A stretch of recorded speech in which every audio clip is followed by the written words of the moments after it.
I should have took a breath before filming that bit. I tried to dive straight into this, but anyway, let's try that again.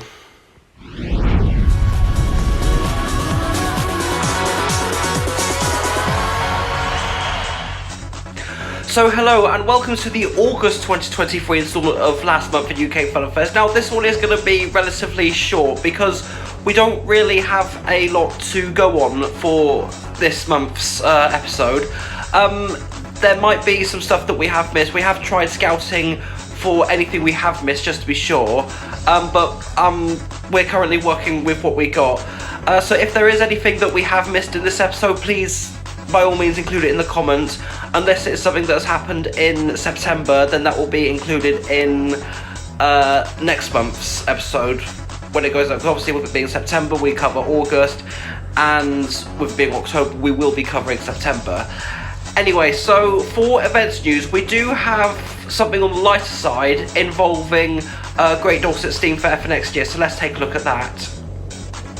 An update was released from the organisers of Great Dorset Steam Fair following the absence this year.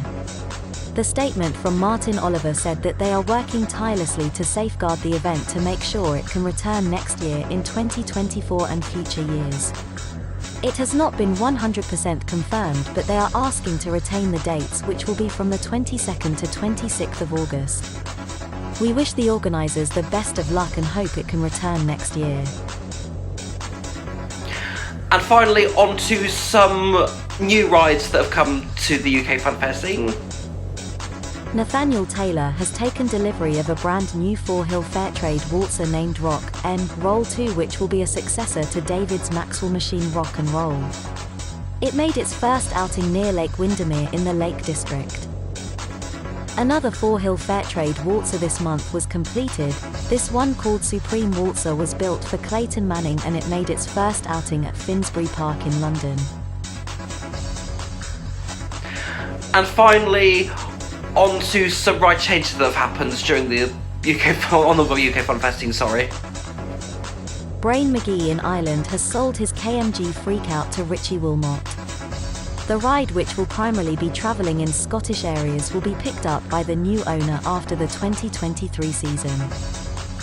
A sad one for us, as this was easily our favourite technical park loop fighter in the UK.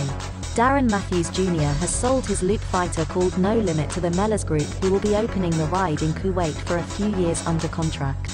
We have some history with this ride as we managed to catch it on the very first night it opened at Bridgewater Fair back in 2015. Darren is expected to travel with his newer and now main loop fighter Red Devil, which he purchased from Italy second-hand last year. John Jennings Jr. has part-exchanged his Sofeco Crazy Frogs named Bounce with Henry Stud. The ride, which is Henry's second machine of this kind, made its first outing under the new ownership in Swansea. The machine which was part-exchange in question is Henry's MK1 PWS Sizzler. This means that this ride, which was previously owned by John Jennings, is now back with the family in the hands of John Jr. Jonathan Cubbins has sold his Maxwell Waltzer to Scott Parkinson. The ride first opened with a new owner with Cowies at a ground in Rochdale. Richard Smith has sold his Rubett's paratrooper, name is Twister, to John Westwesseldine. It first opened with the new owner at this year's Fordingbridge Steam and Vintage Fest. And with all that, back to the studio. So that's it for the August 2023 instalment of last month in UK Funfairs.